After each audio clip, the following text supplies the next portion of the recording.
think it was Ayer Baba that said, no, Sai Baba that said, I give them what they want so that they want what I can give.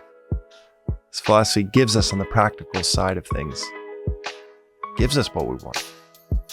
We are back with another daily reflection on the Daily Vedantic, and today's reflection, I recorded it while we were traveling. So all you lucky listeners will get to listen to the voice note in this episode. Let's get into it. Welcome back to another reflection on the Daily Vedantic. Today's reflection is on a phrase that Swami will use often at the ashram, which is, you've got to clip the past, clip the future, and plunge into the present. Ram Dass's famous book, Be Here Now, points at, and was kind of a cultural touchstone when he first wrote it, outlining this, anchoring this foundational view of Eastern wisdom, of plunging into the present moment, which is all we have. It's this present moment. Then you have someone like Eckhart Tolle that talks about the power of now and elaborates on how much power we gain by focusing on the now. Also coming from the Vedantic lens of plunging into the present. When Swami will say, clip the past, clip the future, and plunge into the present, it's not just a high ideal. It is how to optimally perform anything that we are doing.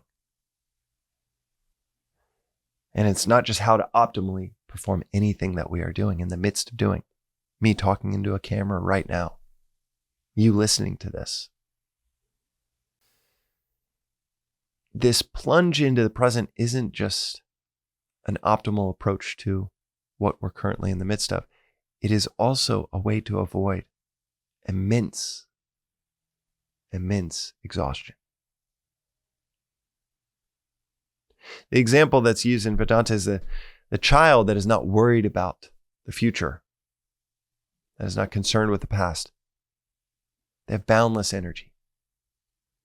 But as the child grows up, starts to accumulate fears and worries about school and what's going to happen tomorrow, starts to get consumed, excited about the trip that's coming up in 5 days. Our 3 daughters, every day keeps talking about leading up to Christmas. How many days? And man, on a road trip, are we there yet? That question can get old for like an hour. But leading up to Christmas, it's like 2 weeks of asking anything and everything. Just, it's all built around anticipation. Our 4-year-old and our 7-year-old about Christmas. Our 2-year-old, she has no idea. She is basking in the present moment in a way that, nearly only 2-year-olds can. And pretty soon she will catch the virus of attachment like crazy. When she's 3, 4, 5, she'll start to ask the exact same questions.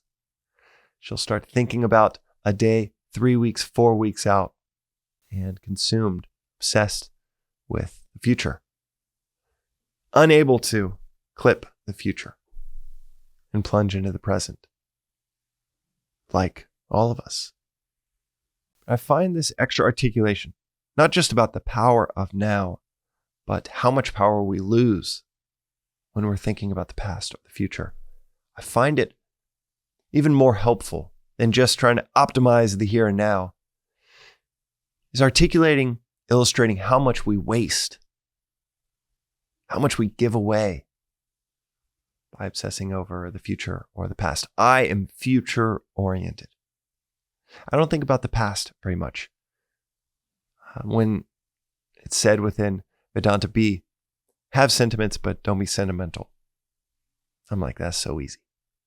The future is so bright that I don't care about anything that really happened 5 years ago, 20 years ago. I don't get nostalgic about sentiments that you got to just keep them every time you move. You got to pack them up and put them back out. I might have had some sentimental bones in my body a few years ago, but those were easy to clear out.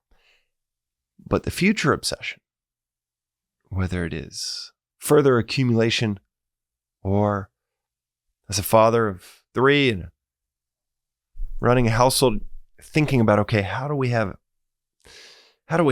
option B, option C, option D in case this falls through, in case this doesn't happen, out of a selfish desire, just, we don't need more, but I don't want to backslide. That's kind of just the level that I'm at.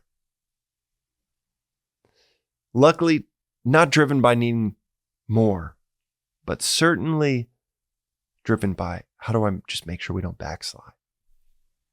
And totally selfishly. But I notice where this goes awry when I'm thinking about option B, C, D, and E, and I'm splitting my focus. The Gita says, beware of any new undertakings. Don't take on more and more commitments. And my insecurities, they show themselves when I'm taking on a bunch of undertakings or more undertakings, or where I'm splitting my focus from this thing that could be the golden goose that provides that stability that we're always chasing, to then, okay, I better have a backup plan to that in case that goes awry. And then I better have a backup plan to that. And then a backup plan to that. Part of it is preparation for things going wrong. And a lot of it is worry, selfish desire, fear that we might lose on this, so I've got to have a backup. And that is like trying to play professional golf while also trying to play professional basketball, while also trying to play professional football. A total dilution of focus.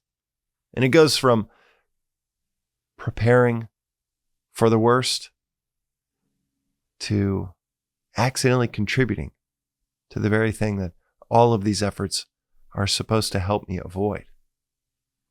Take your eye off the ball with one company project. The present, plunging into this work. And it corrupts the work itself. And it's a helpful reminder to not just think, be here now, not just to think, okay, plunge into the present, and not think about it just for the upside of, yeah, that's how I'll optimally execute this daily reflection on the Daily Vedantic right now in front of the camera. But even more, that's how I can avoid exhaustion, burnout, and corrupting this very act that I'm in the midst of. But also avoid the exhaustion that would precede the next obligation that I've got to jump into. By plunging fully as I'm capable of in this state of my development, plunging as fully as I can into this exact moment, so that I can execute the task in front of me and maintain the energy for the tasks that will surely follow, but don't need my attention right now. And you end up winning twice. You execute well in the task in front of you, and shouldn't even say in front of you, the task you are currently in, neck deep in.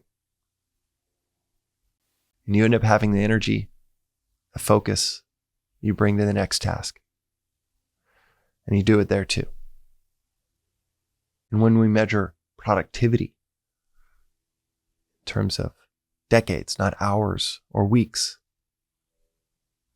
and you bring a consistency that stacks good days on good days, those stacks of good days consistently on good days end up making a great life. And maybe with the ability to plunge into the present, current work through your service to your community, through your development of yourself, you end up more than you end up with. And maybe through plunging into the present with your current workload, your current community, your current tasks, you end up with way more than just a great life. Plunge into the present with your own development, evolution, and progress. maybe you end up with a whole lot more than just a great life. Because that's what this philosophy tells us is what's at stake, what's at arm's length, what's right in front of us is so much more. What's not even right in front of us, what we're currently in and yet can't recognize, oblivious to, is so much more than just a great life. But if that part doesn't interest you, great, leave it on the shelf. Just do it for a great life. Just do it to excel in what you're currently working at right now. And then maybe down the road, you're no longer satisfied with a great life and you up your ambitions. And this philosophy, as is said within this philosophy by a great sage, I think it was Sai Baba that said, I give them what they want so that they want what I can give. This philosophy gives us on the practical side of things, gives us what we want. And it's inevitable you get to a place where you want what it can ultimately give, which is what we really, really want. And that was today's reflection on the Daily Vedantic. We'll see you next time.